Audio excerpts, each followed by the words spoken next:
Morning, church. We hope and pray all is well. I'd like to tell you a story today. Um, Cecil B. DeMille, the great late director who directed the Ten Commandments movie, said that to find a great story, a great film, all you had to do was open any chapter in the Bible and tell the story. We're going to tell the story today that comes out of Judges chapter 11. It's a story of a guy you probably never heard of named Jephthah. Now, Jephthah, the Gileadite, was a mighty man of valor, but he was the son of a harlot, and Gilead begot Jephthah.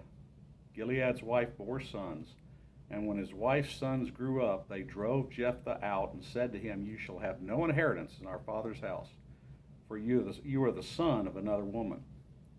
Then Jephthah fled from his brothers and dwelt in the land of Tob. And worthless men banded together with Jephthah and went out raiding with him. So what we find out is this guy who is going to become a hero of the Bible has a very tough life and what turns out to be a very bad background. Continuing from Judges chapter 11, Jephthah was the 9th judge in Israel. Now, how did he ever get to that point with the kind of beginning that we just described? He was the son of Gilead and a prostitute. Though he lived in his father's home, he was not accepted by his half-brothers. When his father died, the brothers refused to give him a portion of his inheritance. He left home and eventually became the leader of a group of outcasts. While away, the Ammonites made war with Israel while he was away.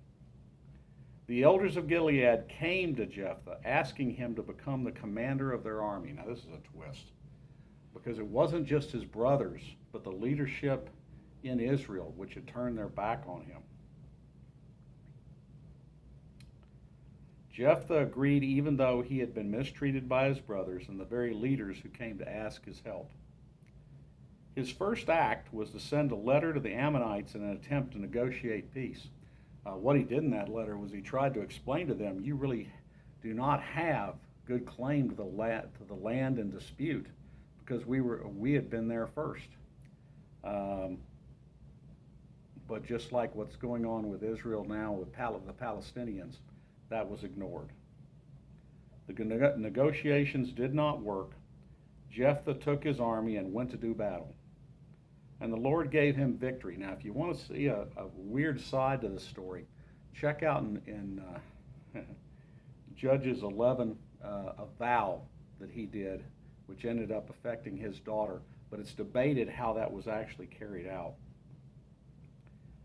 After the victory, some people of the tribe of Ephraim criticized him for not including them in the battle, but they'd been asked.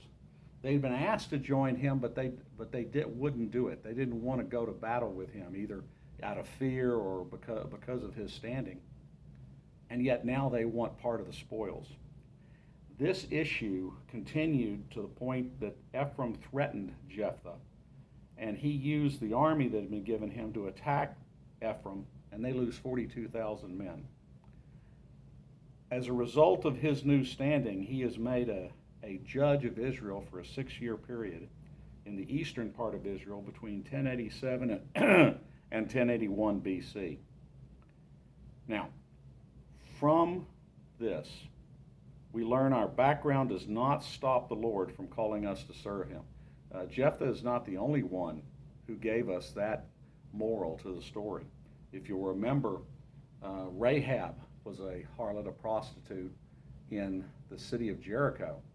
And when Israeli Hebrew spies came and were about ready to be captured by the people of Jericho, she hid them and then sneaked them out of the wall.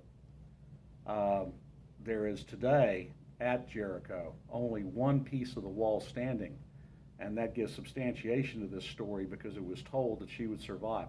She was taken on as one of the Israelites and would become part of the lineage of Christ.